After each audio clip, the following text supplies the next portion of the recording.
Sunday, pinag-usapan that you are mountain mover. At kung sinabing ikaw ay mountain mover, hindi ka takot. Amen? Umakyat ka dahil kay mountain mover, hinarap mo. And you say, yes, I can. So, halos marami na tayong naalis na mga mountain sa buhay, no?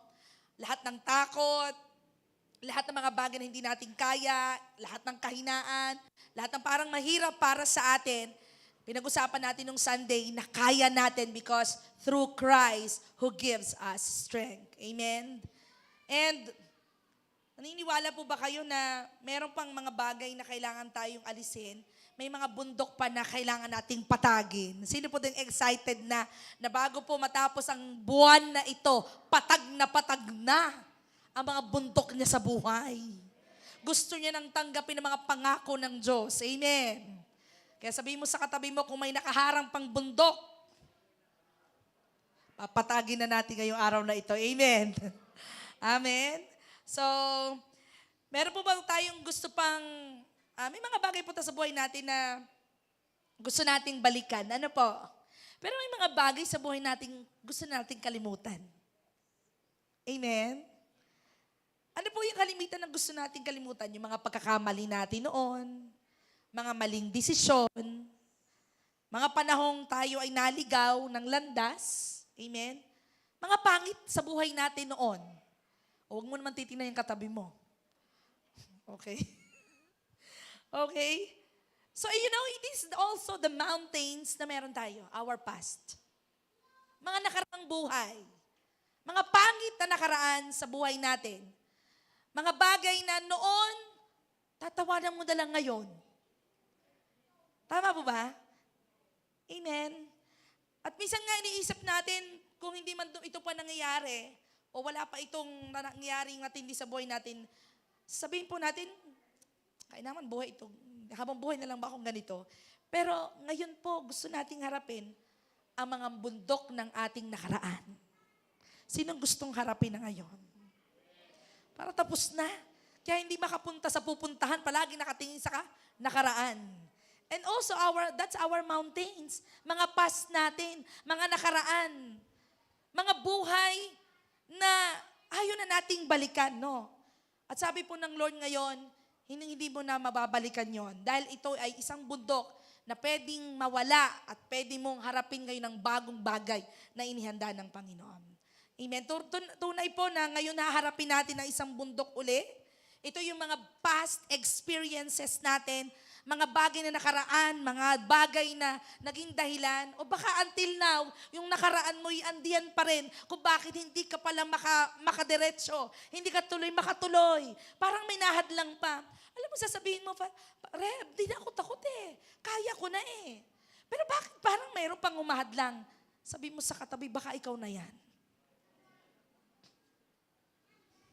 Hello? Baka hindi natakot. Baka dahil sa hindi na ikaw ay, hindi mo na kaya. Baka may mga bagay na ikaw na talaga ang kailangan mong isurrender na. Yung lumang ikaw. Amen. Excited ho kayo? Mag-seatbelt ho kayo. Baka ho kayo mamaya malaglag sa mga sasabihin ko. Amen. Ready po kayo? Alam niyo po, noon, maaaring ang version natin noon, ang version ng iba sa atin, makasalanan, masama ugali, di ba? Yan si sister. Pag nakikita ko yan, hindi malang nababa ang kilay niya. Diba? Laging nakataas. Di ba? Yan classmate ko. Kadamot-damot niyan. Ngayon, sasabihin na natin sa bundok ng nakaraan natin, noon yun, hindi na ngayon. Sabi mo nga sa katabi mo, noon yun. Di ba? Ibulong mo nga sa katabi mo. Kung sino ka noon. Sige nga. Ano sabi? Isa lang, huwag kakaramihan. Yung isa lang, ako'y dati ako'y maraming chicks. Yeah. That's our faith today. At ating sasabihin ngayon. Sa susunod na mga araw sa bundok na nakaraan natin, noon yon. Sabihin mo nga sa katabi mo, noon yon. Kaya nga, pinasasabi ko yung noon. Sabihin mo nga anong sa katabi mo kung sino ka noon. Sino ka noon? Parang gusto ko magtanong eh. Yung nasa online, sino kayo noon? Pakichat.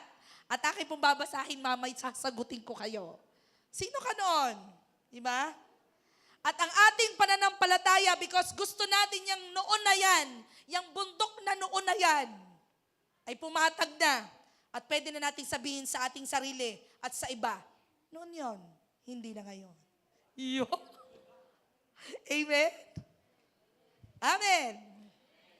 Isa pa yan sa bundok natin eh. Kung bakit yung faith natin gumagalaw. Kung bakit yung faith natin medyo nawiwindang. Bakit?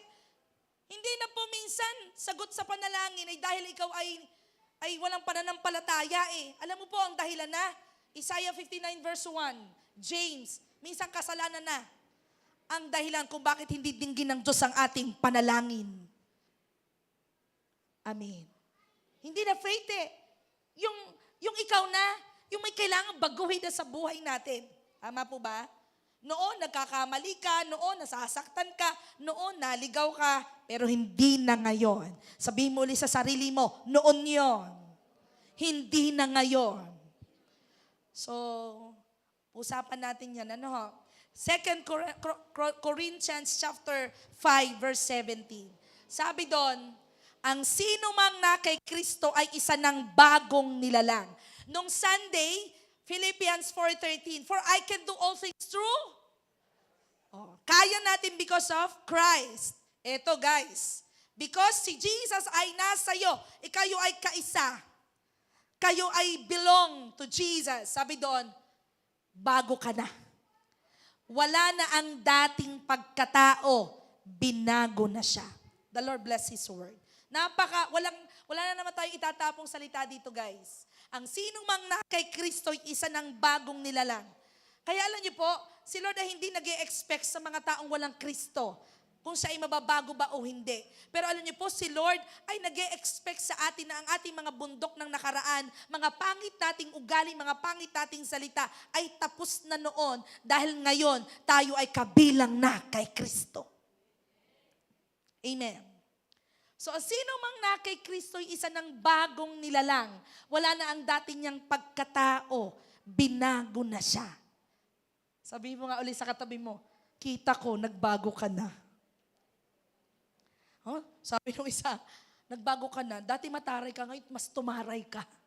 Aba, naiba. Amen? Hello? Parang lalong lumala, But you know, this is the word of God today. Kung hindi ka natakot, kaya mo na. Ngayon, pwede mo nang sabihin kay Satanas, pwede mo nang sabihin sa taong kinukutya ka, ay, kayo ba'y born again na born again? Ikaw naman ay garini ang buhay. Hindi naman nababago ang buhay mo. Madamot ka pa rin. Anong sasagot mo? Parang hindi kayo proud eh. Noon yun. Parang, ano ba, nagbago talaga ba ako? Parang ganun yun. Medyo lagyan mo ng kumpiyansa sa sarili. Sabihin mo, noon yun. Amen? So bakit malaya ka na sa noon mo? Bakit ka ba lalaya na sa noon mo, sa nakaraan mo? Simple lang. Bakit itong mountain state? Alam niyo po, isang bundok yan eh. Alam mo yung dati mong buhay? Sino ka ba noon? I remember po si Ate Milet. Ate Milet, hi. Magkakasama yung apat. Magkakaalaman mamaya ang parapol ngayon, ha? Sinasabi ko sa inyo, dali, picturean at baka itanong yan. Kayo dalawa late, kaya picturean nyo agad. Tanong mo agad yung okay, yan. Ay, wala silang naiintindihan, guys. Ayan. So, si Ate Milet, hi. Si Ate Milet, nakakatuwa. Sabi ko nga, ite-testify ko siya eh. Nalimutan ko nga i-video yung buhay niya. I-video siya. Si Ate Milet po ay dating LTO officer. At alam niyo naman po pang nasa LTO, ang ate, upo tayo lang, upo. So may extra siya. Siya po ay dating maninigarilyo. Ilang kaha daw ate? 2 sa isang araw. Babae po siya ha. And then, life group po ni Ate Rhea yon. Life group ni Ate Rhea. Sa online lang siya. 2 beses lang yata halos uma-attend pa ng face-to-face. 2 years na po siyang nag-online and praise God. Na born again, kumilala sa Panginoon. At isang bagay yung kanyang ipinanalangin, ayaw na ayaw niya, ang manigarilyo na. Hindi po madali kasi 33 years yata. Tagal, no? Ilang taon? Mas mahaba pa yung kanyang ibinuhay na hindi naninigarilyo kaysa naninigarilyo. So, tagal, no? Sabi ng iba, mahirap kasi puno ng withdrawal yon. Tama po? Hindi madali. Pero alam niyo po ba, pinagdesisyon niya dahil sabi niya, ang sino bang na kay Kristo'y bago na. Wala na yung dating pagkatao at binago na siya. Alam niyo po ba, nagdesisyon siya. Nung una, isang stick, pa isa-isa. Hanggang sa nagdesisyon siya. Nung tinestify ko nung time na yun siya, alam niyo po, nagdesisyon siyang hindi na talaga. And praise God, up to now, wala nang paninigarilyo at walang withdrawal na nangyari po sa kanya. Bigyan po natin ng malakas na palakpak ang Panginoon. Grabe po yun. Ano pong ibig kong sabihin? Truly na, hindi natin kaya But if we have Jesus in our hearts, pwede. Sabi mo sa katabi mo, pwede. Sabi doon, sino mang na kay Kristo'y bago ng nilalang. Pag ikaw sasama sa akin, hindi ka mababago. Pero pag si Lord ang nasa iyo, I tell you, pwedeng mabago. At yung nakaraan natin sa buhay, minsan yan ang bundok. Sabi mo, nagpe-pray naman po ako Inay, ako'y nagpe-pray ding tulad mo. Bakit ikaw lang sinasagot ng Diyos? Baka hindi na faith ang usapan nito. Baka may pananampalataya ka, pero na ang reason na at ang hadlang na ay ikaw na. Baka ikaw na yung pinaka-mountains ng buhay mo. Baka may dapat kang i-give up. Baka may dapat kang i-surrender para maklaro na yung pananampalatayang gusto mong makita. May kausap po ako. Bakit malaya ka sa noon mo? Sabi dito, una, dahil hindi ka na yung dati. Tingnan mo nga alay ang katabi mo. Ibang-iba na nung dati. Ano? Sure. Yeah, ibang-iba na. Amen? Ibang-iba ka ngayon, Abel. Di ba? Anak, nasa na yung ano mo? Wala ka bang paimpanada? Ibang-iba na. Sabi mo nga alay sa katabi mo, ibang-iba ka na. Ang sabi na ng sino man na kay Kristo, isa ng bagong nilalang. Wala na yung dati. Alam niyo po, hindi ibig sabihin pag nagbago ka na, hindi ka na matutuksong bumalik sa dati mo. Gets niyo po? Pero ito po ang pinakamatindi. Hindi mo na kailangang manatili doon. Amen. Ang temptation na andyan Pero ayaw ng Diyos manatili ka doon. So, hindi sapat na alam lang na nagbago ka, kailangan makikita na. Kasi minsan, that is a mountains sa buhay natin Kaya hindi pala makausad. Ang kailangan ng baguhin ay hindi na yung takot mo. Kasi binago na Hindi na dahil hindi mo kaya Pero ang kailangan ng baguhin, ikaw na mismo. Ikaw na mismo. So, hindi ka na yung dati, kaya wag mo nang piliting maging siya uli. Dahil binago ka na ng Diyos. Wala na yung dati. Dati, ulitin mo ulit sa katabi mo, dati alam mo, ang ganito ako. Sige, sabihin mo naman. Parang namalaman naman yung na may nabago sa iyo. Alam mo, dati, pag tinatabihan mo ako, nagagalit ako. Alam mo, dati, hindi ako nangiti. Ang iningitian ko lang yung nagbibigay ng regalo sa akin. Ayan. Dati ganito ang buhay ko. Pero alam niyo po ba? Dati yon. Noon yon. Pero hindi na ngayon. Bakit malaya ka sa noon mo? Dahil lahat ng yon ay dahil sa tulong, dahil si Kristo ay nasa iyo na. Sa Biblia po, meron pong binago at dumaan sa matinding pagsubok. Si David ay kumilala sa Diyos at nanampalataya. Pero dumating sa punto ng buhay niya, siya po ay nagkasala. Amen. At iisipin mo, bakit siya naroon na sa Panginoon, nagkasala pa siya? Ay, ito naman si Bathsheba, kadami-dami namang banyong liliguan, ay doon pa naligo. Diba? Ay, nakita ni David. So, nagkasala si David, at doon sa kasalanan yun, nagdesisyon siya na ayaw niya nang balikan ang dating niyang buhay. Ang tagal ng kanyang pagnanangis, at talagang sinakripisyo niya yung kanyang kasalanan ay talagang may ginawa siya para sabihin sa Diyos na siya'y siya ay ayaw niya na ng dating yon, na siya ay gusto niya nang lumaya doon. Ang tagal po niyang namighati si David sa kasalanang yon. Hanggang sa namatay po yung kanyang anak. At doon siya ay gumising, nagnaligo, at naging okay ang lahat. At mula nung siya ay tumayo at nagdesisyong ayaw niya na ng dati, until noon, hanggang ngayon, hanggang nung namatay siya, nakita po niya na binago siya ng Panginoon. Amen. Si David ay nagkasala. Pero alam niyo po ba, sa pagkakasalang yun, nasabihan pa siya that after God's own heart. At nung siya po'y bumalik sa Panginoon, at iniwan ang dati, ano pong sabi niya? Sabi niya sa Psalms 127, ba yun? 27, isang bagay na ang gusto ko na, ang manatili at manahan sa templo ng Diyos. Na iba, ayaw na niya ng dati. Amen? At ito po yung pangako ng Diyos, kapag itong mountains ng past natin, mga nakaraang bagay na pangit sa harapan ng Diyos at sa harapan ng tao, ito po ang pangako ng Diyos sa atin. In Ezekiel 36:26-27, sabi doon, bibigyan ko kayo ng bagong puso at bagong espiritu. Wow. At ang matitigas niyong puso ay magiging pusong masunurin. Ano po? Ito na po ang pangako ng Diyos. Kung bakit malaya ka na noon, kasi bibigyan ka na ng Diyos ng bagong puso at bagong espiritu. Amen. Pag hindi bago ang puso at espiritu, lagi ang tiniisip mo pa rin yung nakaraan mong buhay. Tama? Tama. Nagigilt ka, nakokondemn ka kasi itong buhay ko noon eh. Kaya siguro ganito ang buhay ko ngayon. Kasi gawa ng buhay ko noon. I tell you, tapos na yung dati, noon yon, pero iba na ngayon. Kaya sabi ng Lord, bibigyan kita ng bagong puso, ng bagong espiritu. Yung matigas mong puso, magiging pusong masunurin na.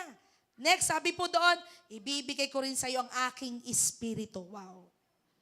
Pag ang espiritu ay nasa atin, I tell you, kahit ayawan mo ang mga bagay, kahit hindi mo gustuhin, aalisin ng Diyos ang mga bagay na ayaw ng Diyos manatili sa iyong puso. Upang maingat yung masunod ang mga utos ko at mga tuntunin.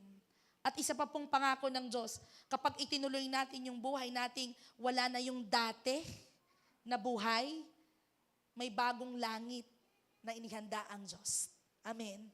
Sa Revelation po, kapag naituloy natin ang buhay nating bago, wala na yung dating pagkatao, yung dating walang Diyos, I tell you, may magandang inihanda ang Diyos sa bawat buhay ng bawat isa. At ito yung sinabi dun sa bagong langit. Sabi dun, Pahayag 21 verses 4-5. Tingnan niyo po, kapag give up natin yung dati natin, sabi dun, papahirin niyo ang mga luha sa kanilang mga mata. Sino gusto ito? Ayaw niya ng lumuha. Sabi po doon, wala nang kamatayan. Kasi pagdating doon, because bago ka na, inihanda na ng Diyos sa bagong langit, na wala nang kamatayan, wala nang kalungkutan, wala nang iyakan o sakit, sapagkat lumipas na ang dating kalagayan. Amen? Sabi po doon sa last verse, siya ay nakaupo sa trono, gagawin kong bago ang lahat ng bagay. Ay, parang gusto pa yata pa rin ng luma. Hello? Sino pong gusto yon? Sabi ng Lord, gagawin kong bago ang lahat ng bagay. Sino gustong lahat ay bago? O wag lang asawa guys, hindi na napapalitan yan. Yan na talaga yan. Sabi ng Lord, gagawin kong bago ang lahat. Bakit? Ayaw nyo na ng Lord ng dati eh. Amen? Nai-imagine nyo po yung dati nyong buhay? Hello? Matatawa na lang tayo ngayon eh. Kasi grabe, ito ang buhay ko noon. Diba? Banal na aso, santong kabayo. Natatawa ako. Hello? Ito yung buhay ko dati. Diba? Ito yung buhay ko dati. Pero sabi ng Lord, gagawin kong bago ang lahat ng bagay. So anong sabi ng Lord? Kaya balaya ka na noon dahil wala ka na doon sa dati mo. Kaya kung ikaw, na kay Kristo ka na, nasa dati ka pa, bundok mo yan. Kailangan mo nang patagin yan. Amen. Hindi ka na yung dati. Ang sabi ng Diyos dito, ginawa na ng Diyos bago ang lahat. At kapag bago ang lahat, wala nang dahilan para hindi gumana ang pananampalataya mo. Para wala nang dahilan, hindi na maaaring pang maging dahilan para hindi mo matanggap ang pinananampalatayanan mo. Bakit sabi sa Biblia, Isaiah 59 verse 1 sa James, ang kasalanan natin ang kadahilan kung bakit hindi dinidinig ng Diyos ang ating panalangin. Hindi na yung takot tayo Hindi na tayo dahil hindi natin kaya Pero yung sarili na pala ang kailangan nating at tulungan, kailangan nating i-give up, i-surrender kay Lord. Kasi ito na palang sarili natin na may problema. Hindi na yung faith natin, tayo nang sinasabi ng Diyos, magbago na tayo, iwanan na yung dati. Ito na yung ngayon. Amen? Amen po ba? Pangalawa po, bakit malaya ka na sa noon mo? Nung una, wala na yung dati. Hindi mo na binabalikan yung dati. Pangalawa, dahil hindi ka naalipin ng nakaraan mo. Pinakamahirap po na makamove ang isang tao sa mga past experience, mga past na galit, past na lahat ng nakaraan. Sabi po doon, ang sinong mang na kay Kristo, isa ng bagong nilalang. Wala na ang dating niyang pagkatao. Bakit tapos ka na noon? Bakit malaya ka na noon? Sabi po doon, dahil hindi ka naaalipin ng nakaraan mo. Marami po nagsasabi, marami nagsasabi, pag nagkasala ka uli sa dati mong buhay, anong sabi? Sadya ka naman ganyan. Hindi ka naman talaga nagbago. Tama? Nung nagkasala ka ng isang beses, ganyan ka naman talaga. Hindi ka naman talaga nagbago. And God is telling you today, binago ka na. Hindi ka na alipin ng nakaraan. Noon yon, pero hindi na ngayon. Minsan po, wala ka na po dun sa tanikala pero ikaw pa rin ang kumakapit. At minsan bundok yan na kailangan mo ng patagin. Pinakawala ka na dun sa nakaraan, pero ikaw pa rin yung kumakapit. Amen? Sabi mo nga sa katabi mo, bitawan mo na. Sabay kanta. Gusto mo nang bumitaw. Amen? Alam mo yung usapan ng iba, ba't babalik ka pa sa bagay na iniligtas ka na? May kausap po ako. Ba't babalik ka pa sa bagay na binago ka na?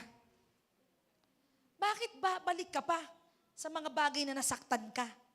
Ba't babalik ka pa sa mga bagay na nahirapan ka? Tapos ka na doon. Hindi ka na alipin ng nakaraan. Kaya kung meron dito, binubulong sa'yo ni Satanas, ganito ka noon, ito ang ginawa mo noon. Pwede mong sabihin kay Satanas, noon yun, pero hindi na ngayon.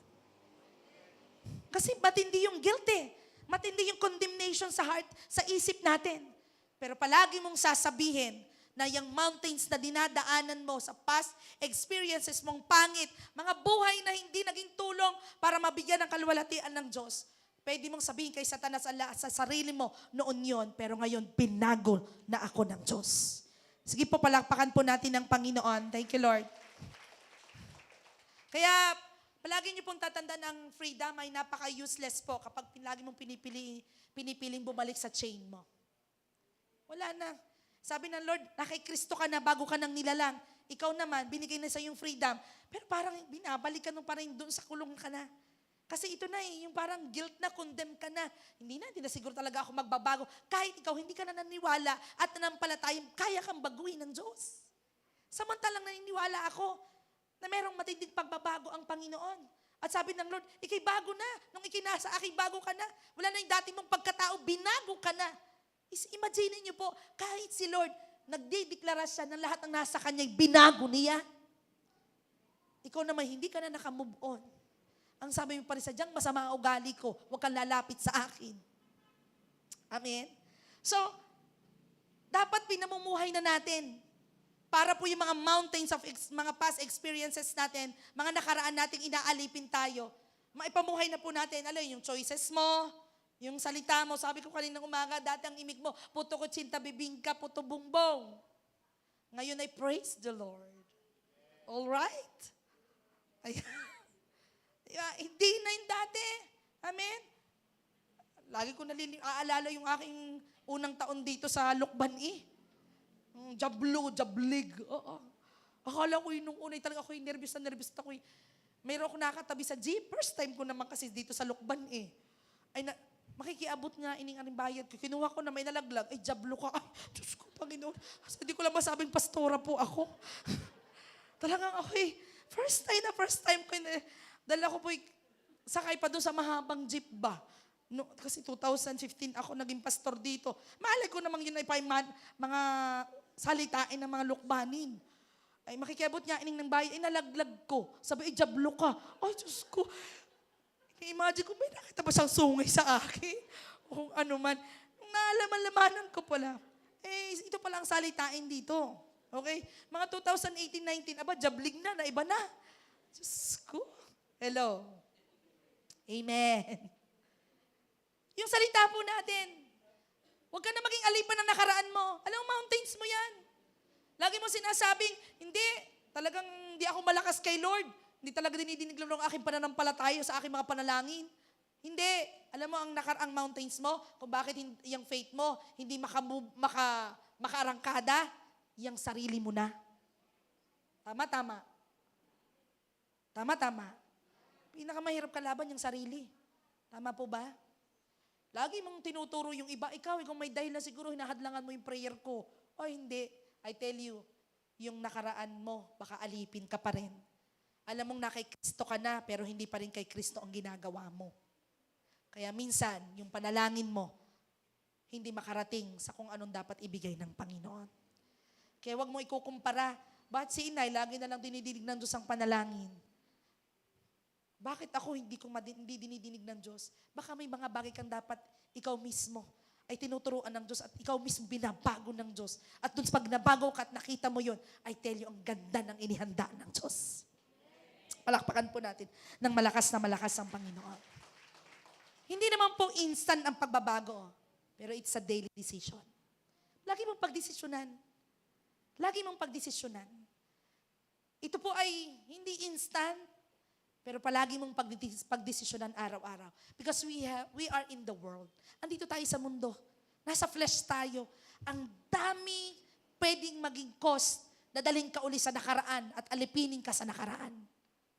Pero ang sabi po ng Diyos, pagdesisyonan mo araw-araw. Amen. Sa totoo lang po, ang problema hindi na yung nakaraan mo kundi kung bakit doon ka pa rin nakatira. Hindi na po problema yung nakaraan mo, pero ikaw mismo, nag-i-enjoy ka pa rin sa nakaraan ng buhay mo. Kung gusto mo, sabihin at sa pananampalataya mo, sabihin mo sa sarili mong noon yon, tapos ka na sa alipin ng nakaraan mo. Amen? Isaiah 43:18, anong sabi? Ngunit, wag na ninyong isipin pa ang nakaraan. Parang sinasabi ng Diyos dito, tapos na yon. Amen? Kailangan mo nang harapin at tanggapin ngayon. Kung bakit hindi ka makamove, hindi mo tinatanggap at tinaharap, tapos na yon. Sabi mo nga sa katabi mo, tapos na yon. Sabi daw, wag na nating isipin yung nakaraan. Kahapon, tapos na yon. Iba na ang gagawin ng Diyos ngayon. Kaya wag na tayong maging alipin ng nakaraan kasi sa tuwing natin ginagawa yon, pag lagi natin tinitinan palagi ang likod, hindi na natin makikita ang gagawin ng Diyos sa harap. Tama? Ulitin ko po. Kapag lagi tayong nakatingin sa likod, hindi na natin makikita ang gagawin ng Diyos sa harap. Kaya lagi kang tumingin, papunta, pa-forward. Ito ang ginagawa ng Diyos. Huwag ka nang paalipin. Kung walang nangyaring magandang kahapon, ito ang tingnan mo, yung hinaharap na gagawin ng Diyos. Amen po ba? Amen. Hindi ko sinabi na walang halaga ang pinagdaanan natin, pero ang sabi ng Diyos, huwag na tayong manatili doon. Tapos na yon. Sabihin mo ulit sa katabi mo, tapos na yon. Always let go, God, and so God can move. Ulitin ko po, kumanta ka ng Frozen, let it go. Let it go. Di ba? So let it go, and God can move. Amen? Ang Diyos ay kikilos. Kaya pala si Lord, andito lang. Karen, tama na. Let it go na. Hataw pa ng hataw. Pak. Diba? Diba? Diba? Tama na. Kuya Marlon, tama na. O, dire-diretso ka pa. Kaya pala si Lord hindi makagalaw. Ikaw pa rin ang ikaw. Amen? Hayaan mong si Lord na ang gumalaw. Amen. Amen. Alam niyo po, si Paul, matindi po ang kanyang dinaanan. Hindi po biro. Yung nakaraan ni Paul, hindi biro. From Saulo to Paul, to Pablo. Ano po si Saulo noon? Persecutor ng mga Kristiyano. Grabe yung ugali niya. Pero na-encounter niya si Lord. Grabe po. Ngayon, pinagaling ng Diyos. Bukas, nag-preach na. Grabe encounter ni Paul. Amen? Grabe yung 180 nga ba? Ha? Pag 360, pabalik uli eh. 180, no? Grabe. Nung pinagaling at na-encounter si Lord, 180. Diretso bukas, nangaral na ng salita ng Panginoon. Bakit? Ganon siya katindi. Bakit? Ayaw niya nang balikan at alipin siya ng nakaraan. Pagkatapos siyang nakilala at na-encounter si Lord, mula noon, nagpatuloy at binago at ang tindi ng faith niya. Pag nabasa niyo po ang epistle, grabe. Nakakatuwa ang buhay ni Paul. Pero ang buhay niya dati, hindi ganon. Pero nung binago ng Diyos, hindi na siya naalipin ng nakaraan. Pwedeng sabihin ng mga tao, ba't ka nagpipreach ngayon? Ikaw yung dating nagsasabi at pinipersecute kami. Hindi niya naisip yun eh. Yung nakaraan, hindi niya naisip. Humarap siya, ipinangaral ang salita ng Diyos. Kahit ang buhay niya dati siyang persecutor. Siguro kung uso ang salitang noon yun, sinasabi ni Pablo yun. Ba't ka nangangaral ngayon? Ikaw naman dati persecutor. Noon yun. Hindi na ngayon. Amen? Kaya sabi po ni Paul, Philippians 3:13-14, mga kapatid, hindi ko sinabing naabot ko na ang ganap na buhay. Ngunit ito ang ginagawa ko ngayon. Kinakalimutan ko ang nakaraan. Ano daw pong ginagawa ni Paul? Pag daw siya may pinagdadaanan, kinakalimutan na ang nakaraan. O sabihin mo sa katabi mo, kinakalimutan ko na ang lahat ng nakaraan. Pero sabihin mo, kung may utang kay magbayad ka naman. Amen. Amen. Kinakalimutan ko na ang nakaraan at pinagsisikapan kong makamtan ang nasa hinaharap. Nagpapatuloy ako hanggang makantam ko ang gantimpalang walang iba, kundi ang pagtawag sa akin ng Diyos na makapamuhay sa langit sa pamamagitan ni Kristo Jesus.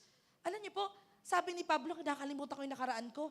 Kasi pag kinalimutan ko, tumatakbo ako. Kasi ayaw ko lagi nang balikan ng nakaraan. Kasi ang gusto kong puntahan, yung inihanda ng Diyos doon sa langit. Hello? May kausap po ako? Yung makapamuhay siya sa langit, sa magitan ni Kristo Jesus, yun ang gusto niya. Kaya ayaw niyang paalipin, kaya sinasabi niya, noon yun, ito yung buhay ko. Pero hindi na ngayon. Bakit? Gusto kong puntahan ang makapamuhay sa langit sa pamamagitan ni Kristo Jesus. Taas po ang kamay kung bakit gusto niyang mabago at binabago siya ng Diyos araw-araw. Hindi lang panlupa siya, kundi panlangit siya. Sabi mo sa katabi mo, panlangit ako. Amen? So, hindi ka nababalik doon kasi may mas maganda kang pupuntahan.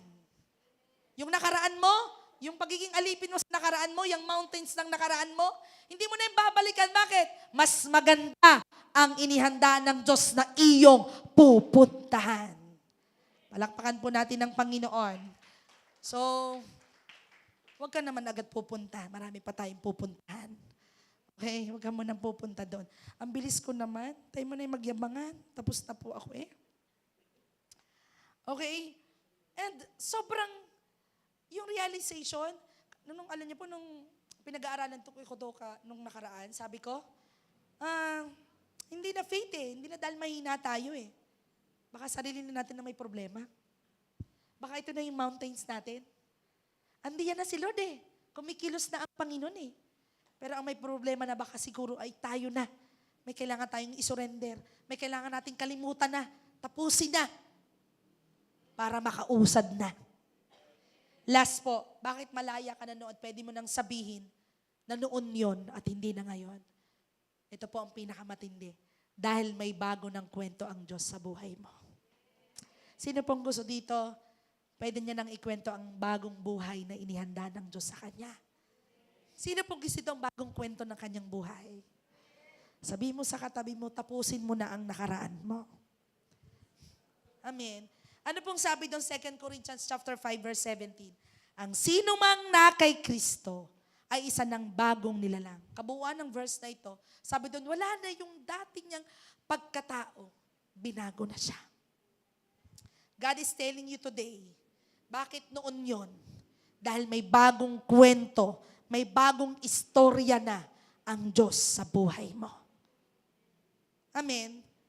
Yung sasabihin mo ngayon, sino ako noon at sino na ako ngayon. Pag tinanong ka ng Diyos, anak, sino ka noon? Noon po ako, masama po ang ugali ko. Ngayon po, mas mabait na ako. Hello. Noon po, hindi ko malang nababasa ang Biblia. Ni hindi malang ako nananalangin. Makwento po ako, machismis. Pero hindi ako mapanalanginin. Pero ngayon, nananalangin na po ako. Dati, hindi po ako marunong sumimba, hindi ako nasimba. Ngayon, linggo-linggo na po. Ay, wala pala. Amen. Dati po, hindi ako nagbibigay. Kasi ba't ako magbibigay? Yung ang akin ay hindi kulang pa sa akin. Paano pa ba makapagbigay? Pero ngayon, natuto na po akong magbigay. Na-identify niyo po kung sino ka ngayon at sino ka na noon. Ako, identify ko. Noon, pangit ako. Ngayon, maganda na ako. Oh. O tamo, kayo nagigising. Di ba? Na-identify ko yun. Amen? At sabi ng Diyos, bakit noon yon? Kasi may bago ng istorya at kwento ang Diyos. Kaya po, alam niyo po, excited ako sa bagong kwento ng buhay mo. Palakpakan po natin ang Panginoon. Sino pong excited sa bagong kwento? Yung last Sunday, I want you to receive the promises of God in your life. Bakit? Wala nang bundok. Wala nang papatagin. Sa last Sunday, tatanggapin mo na ang ipinangako ng Diyos. Sino pong excited? Kaya kung may bundok pa ha, kung chocolate hills na lang, halay, kaunti na laang. Amen. Kung burol na laang, kaunti na laang, hala patagi na. Amen. Dahil gusto nating matanggap ang ipinangako ng Diyos. Your past is a part of your story, but not your identity. Ulitin ko po, parte yun. Yung istorya ng buhay mo, parte yun. Pero hindi yun ang identity mo, Aren. Hindi yun identity mo, Joanne. Ha? Ang identity mo ay anak ka ng Diyos, binago ka ng Diyos. Aran, Kuya Jimmy, yung nakaraan mo ay hindi mo identity. Ang identity mo ay ikaw ay na kay Kristo. Binago ka. May bagong istorya si Lord. May bago kayong pag-uusapan. Huy, ito dati yung buhay ko, pero ito na ngayon. Amen? Kasarap masabi, ako po pag kami nagkukwentuhan, ako po yung nagturo sa aming Sariaya, no? Midweek service yon. Birthday ng Ate Lori, gusto niya parang lahat ng tatayo doon ay mga kapatid. So, magluluto ay mga kapatid ko. Ako po yung nag-preach ng area. Ay, di ako po yung nagturo, Nandun po yung mga tiya ko, nandun lahat yung mga taong kilala ko. Dahil doon po ako natubo, doon ako tumira, doon ako isinilang. Sabi ko sa mga tao, natatandaan niyo ho ako? Kilala niyo ako? Tanda ko noon. Pero hindi na naman po ako galit. Sabi ko, tanda ko ang pangalan ko sa inyo. Tanong sa akin kung anong palayaw ko. Ano? Laksi-laksi. Pagkakapangit. Ay, kaya ayaw kong balikan yun. Ang tawag ko sa akin, ornata at puto. Ornata! Puto! Ganun po yung tawag sa akin. Pero ang pangalan ko, Lorna. Layo, no? Una, lalagyan pa ng no. Ay, ang pangit ng palayaw ko. Nung nagpipreach po ako ng Wednesday, naalala niyo po ba yung mga iniimik niyo sa akin? Ornata! Puto! Bakit niyo po puto ang tawag niyo sa akin? Maputi daw ako noon. Saan? Maputi daw po ako noon. Sabi ko, tandaan niyo po ba yung buhay ko noon? Sugatin, ganito. Tawan-tawa po sila. Sabi niyo, alam niyo po, nakakatawa na lang yung dating buhay ko noon. Pero ngayon, nakaharap po ako sa inyo ngayon. Sobrang ganda kung pagkakasaya. Yung isa kong tiya, ang tawag sa akin, Ornata. O tiya, ano masasabi mo sa akin ngayon? Aba, ipagkakaganda mo na ngayon. Binigyan ko 100. Talagang, paulit-ulit eh. Sabi ko, tiya, tama na. 100 lang dala ko. Binigyan ko siya ng 100 pesos. At tuwan-tuwa sila, sabi nila, talaga yung dating buhay na meron kami noon ay malaking testimonyo na makita nila kami ngayon. Grabe po. And I'm so amazed. Bakit? Bagong istorya, bagong kwento ng buhay. Sino pong gustong at na-excite na yung bagong kwento o na ibibigay ang Diyos sa buhay mo? Palakpakan po natin ng Panginoon. Again, your past is part of your story. Parte lang ng istorya yan, pero hindi yan ang iyong identity. Your identity, a new story, kabilang, kasama ang inihandang pangako ng Diyos. So hindi lang improvement ang pwedeng makita mo, pero there is a transformation sa bagong istorya na inihanda ng Diyos sa buhay mo. Sino pa excited? Hindi ka lang nai-improve, pero yung mountains ng nakaraan mo, pangit mong buhay, pangit na ikaw. Masamang ugali, hindi na-improve. Ngayon talagang may transformation. And God wants to declare it to you today. Amen? Yung pwede mong sabihin, hindi ako inayos lang ng Diyos, pero binago niya ako. Hello? Yung hindi ako pinaganda na lang Diyos, pero inside and outside, binago ako ng Diyos. Kasarap eh. Amen? Amen? Sige nga, tingnan mo, imagine mo yung dati mo. Matatawa ka na lang ngayon. Na-imagine mo yung tsura mo noon. Banal na aso, santong kabayo. Nakakatawa kayo. Di ba?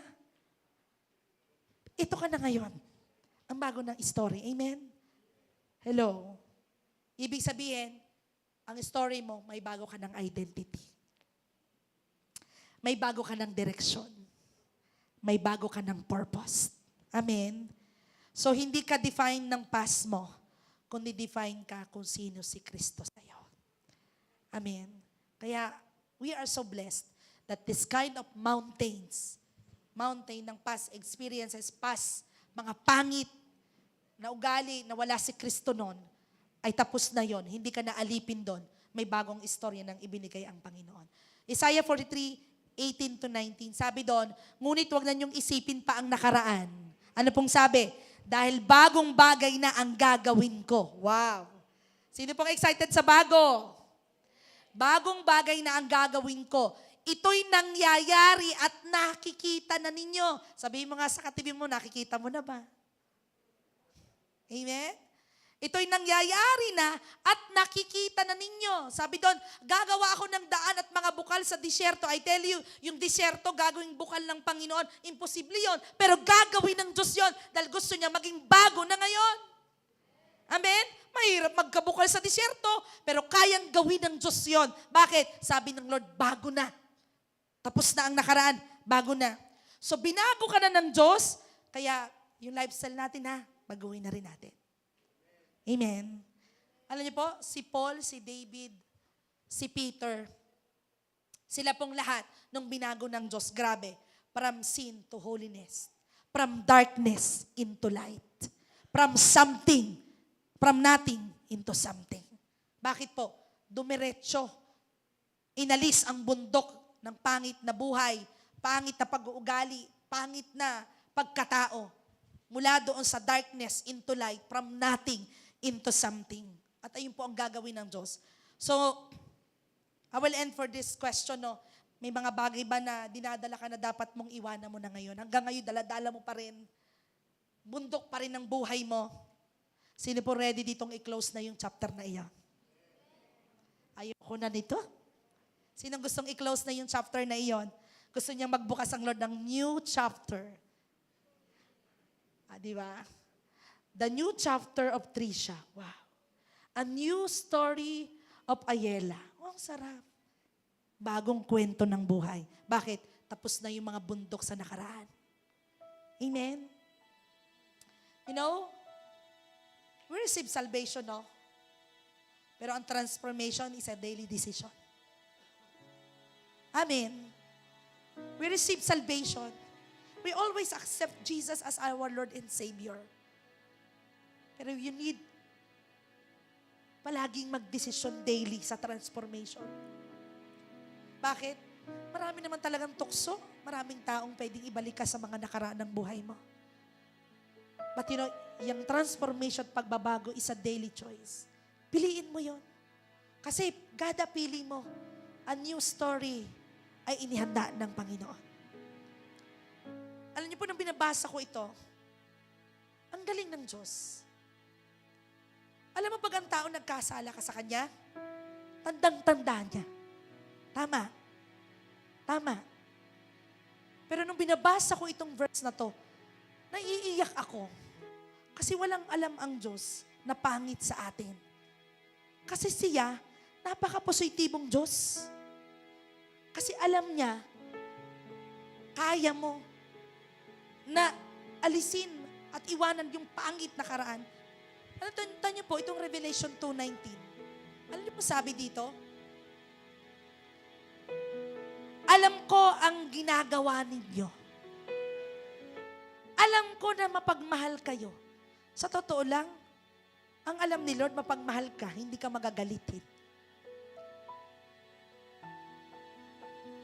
Alam kong matapat ka. Pero minsan, hindi. Pero yun ang alam ng Diyos. Kasi siguro, nung binabasa ko siya, siguro sabi ng Lord, noon yun. Pero hindi na ngayon. Hindi na i-record ni Lord na hindi tayo matapat. Sabi ng Lord, alam ko masigasig kang maglingkod. Hindi niya alam na hindi ka naglilingkod. Yun ang alam niya. Grabe ang tingin ng Diyos sa atin. Sabi doon, matyaga ka. Wala man lang na-record si Lord na pangit. Yan ang alam niya sa'yo. Kaya, haharapin mo yung dati mong buhay eh. At sasabihin mo yung nakaraan mong buhay, talagang noon yun at hindi na mangyayari ngayon. Bakit? Ito ngang si Lord, yan ang nakikita niya sa'yo. Dahil alam niyang magagawa mo. At yung sa uling sinabi niya, alam ko rin na higit pa ang ginagawa ninyo ngayon kaysa noong una. Hello. Grabe ang expectation ng Diyos sa atin. Grabe yung hinihingi at hinihintay ng Diyos sa ating pong mga buhay. Tanungin ko po kayo, naninindigan ang Diyos na yan ang kanyang alam sa'yo? Handa ka na bang panindigan ang ngayon mo? Tinatanong ka ng Diyos ngayon, handa ka bang panindigan ang bagong ngayon mo na ibinigay ng Diyos? Sabi ng Lord, pag nagawa mo yan, wala na talagang dahilan. Lahat ng mountains ay tapos na. Tatanggapin mo na lang ang ipinangakong pananampalataya. Mga pangako sa iyong pananampalatayanan ay matatanggap mo sa buhay dahil wala nang dahilan para hindi mo matanggap ang inihandang bago ng Diyos sa buhay mo. This is my challenge. I-let go mo na yung past mo. Yakapin mo na yung bagong buhay na matagal nang inihanda sa'yo. Tapos tapusin mo na. Tapusin na yung noon at piliin mo na ang ngayon. Ano yung ngayon? Ang kasama ang Diyos na binago at inihanda ang bagong istorya ng buhay mo. I want you to close your eyes.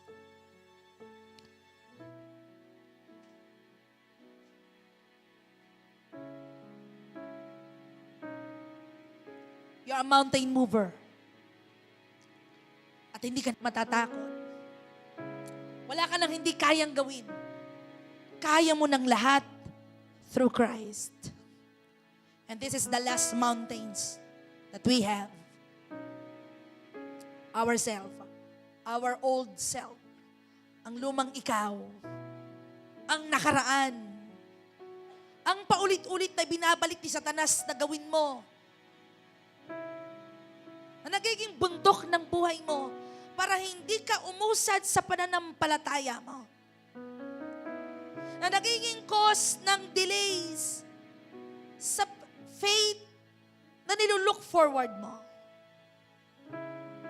Hindi na dahil takot ka eh. Hindi na dahil hindi mo kaya at dahil wala kang pananampalataya. Pero baka ang dahilan na ay kailangan mo nang i-let go ang past mo, ang mga pangit na pagkataong meron ka noon at makita na ng Diyos kung sino ka na bagong nilalang at wala nang dating ikaw. Napaka-clear ng sinabi sa Biblia. Ang Diyos ay hindi bingi upang hindi niya dinggin ang iyong panalangin. Ngunit ang sala mo ang dahilan upang hindi niya madinig ang iyong panalangin. Sinabi sa James, only the righteous people can grant their prayers.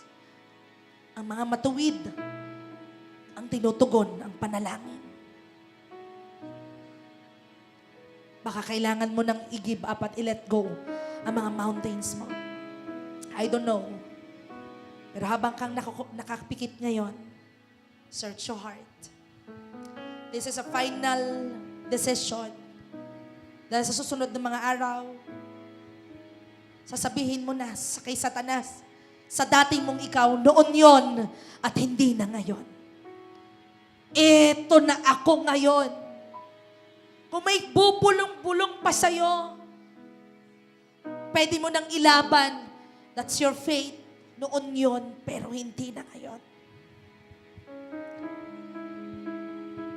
Mas easy mong maiintindihan ang plans, ang istorya, ang bagong kwento na inihanda ng Diyos.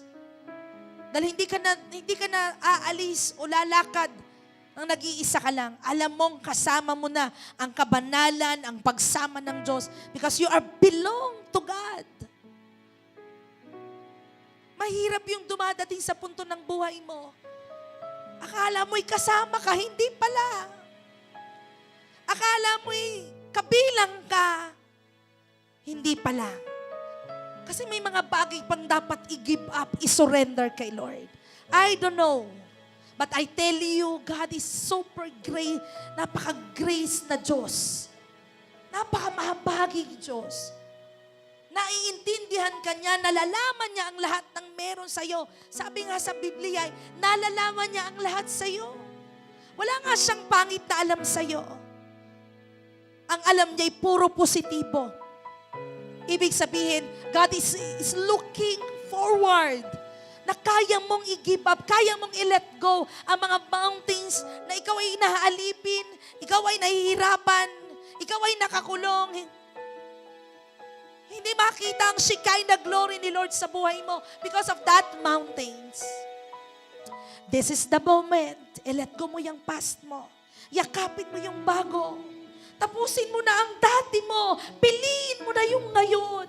Sobrang ganda ng kwento na inihanda ng Diyos.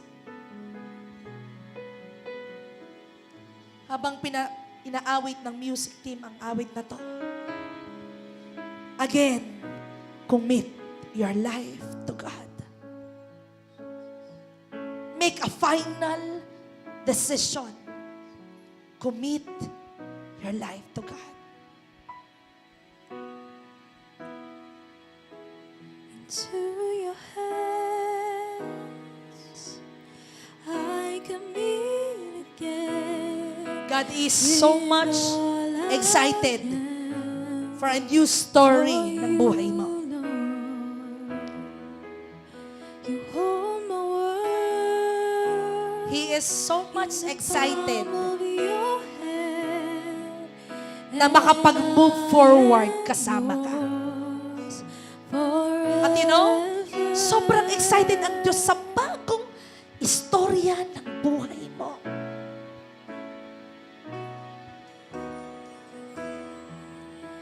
Into your hands, I commit again with all I am for you, Lord. You hold my world in the palm of your hands, and I am yours forever. Pwede ba tayong tumayo lahat? At ito ang sabihin mo sa Panginoon. Jesus, I believe in you.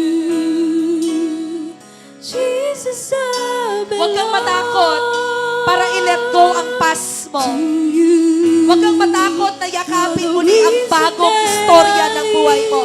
Kung may iiwan ka man, sinisigurado ko sa'yo, napakaganda ng bagong inihanda ng Diyos.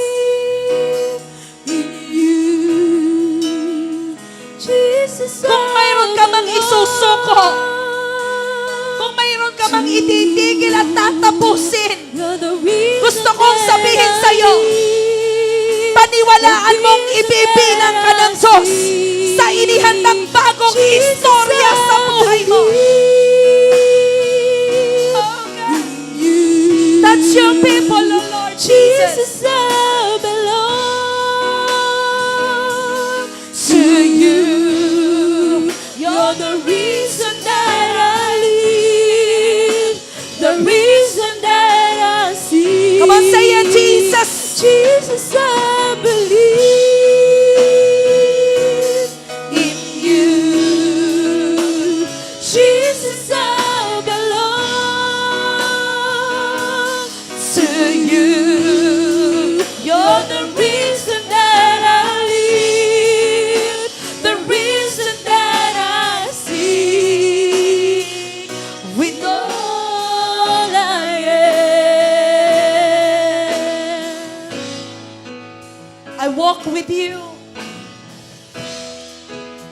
I walk with you wherever you go, through tears and joy.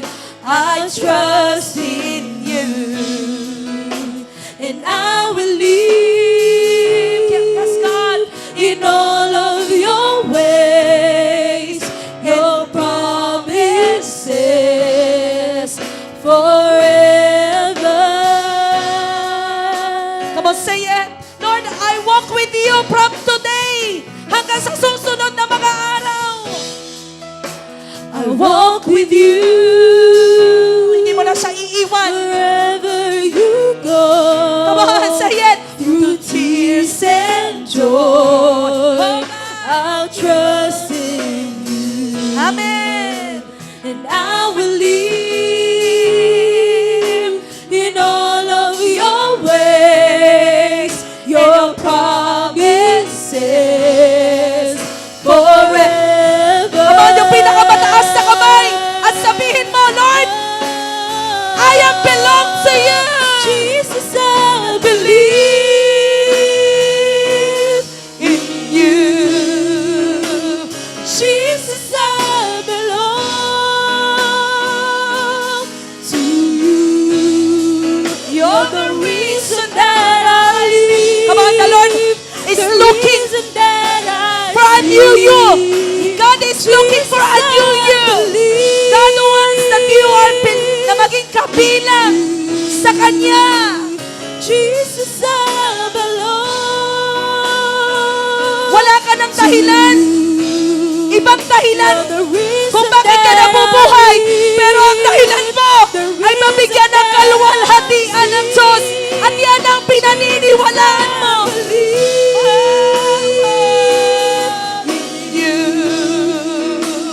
Jesus, I belong. Come on, just receive the transformation in your life. You're the reason that I live. Let your final decision is to move all the past, the old self, lahat ng luma. At gusto mong maniwala Jesus, I belong. na may bagong inihanda ang Diyos sa buhay mo. You're the reason that I live, the reason that I see. Jesus, Jesus, I believe in you. Jesus, I belong to you. You're the reason that I live. Come on. The reason that is moving in your heart today. Jesus,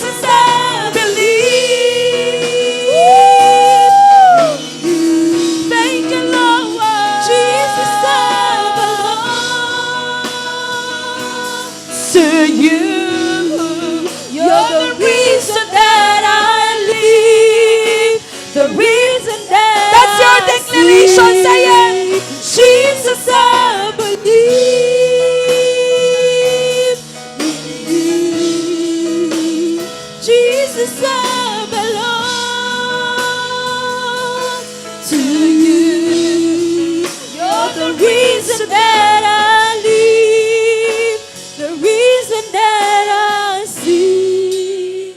Jesus, I believe And I want you to pray right now. in you. Sabihin mo sa dati mo, Jesus, I noon yun at hindi na ngayon. Come on. Harapin mo lahat ng mountains na nakaraan mo. feel the reason that Harapin mo ang dating ikaw. the reason that Harapin mo ang lumang ikaw.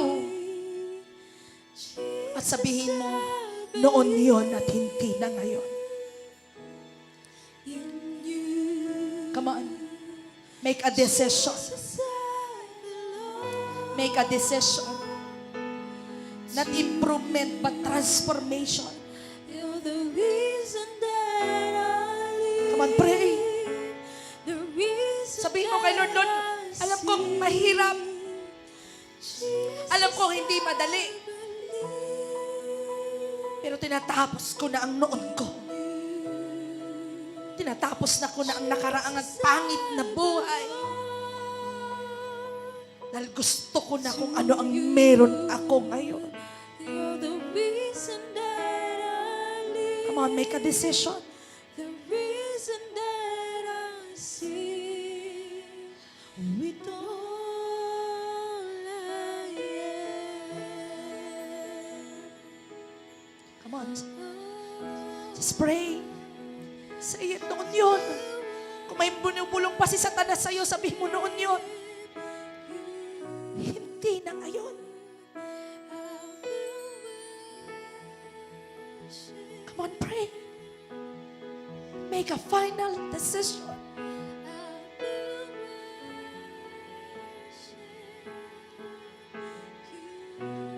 Come on, I feel it. The mountains of past. Old self. Sabi doon, the old has gone. The new has come. When you are declaring today, ngayong nagdidesisyon ka na, sabi sa kanyang salita, the old has gone. The new has come. The old has gone. The new has come. I want you to be ready for a new story of your life.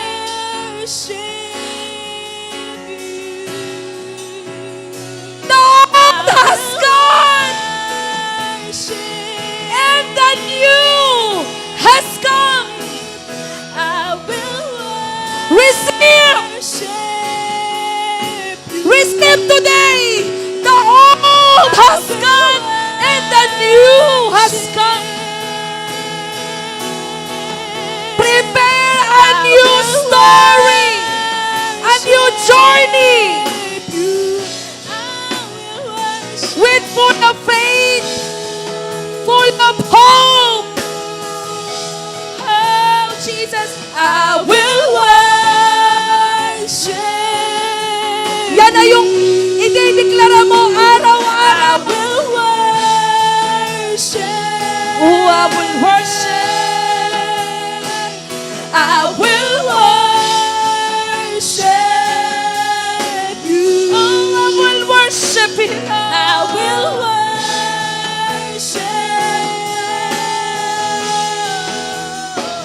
I will worship you. I will worship. I will worship. Receive, starting today,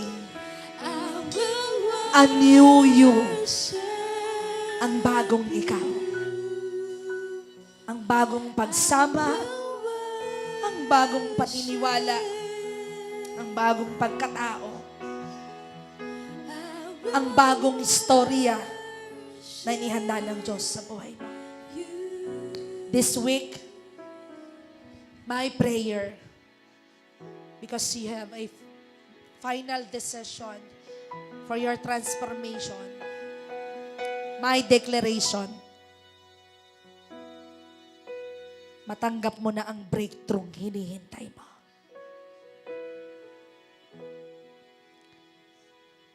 makita mo na at matanggap mo na ang bagong istorya ng pananampalataya mo.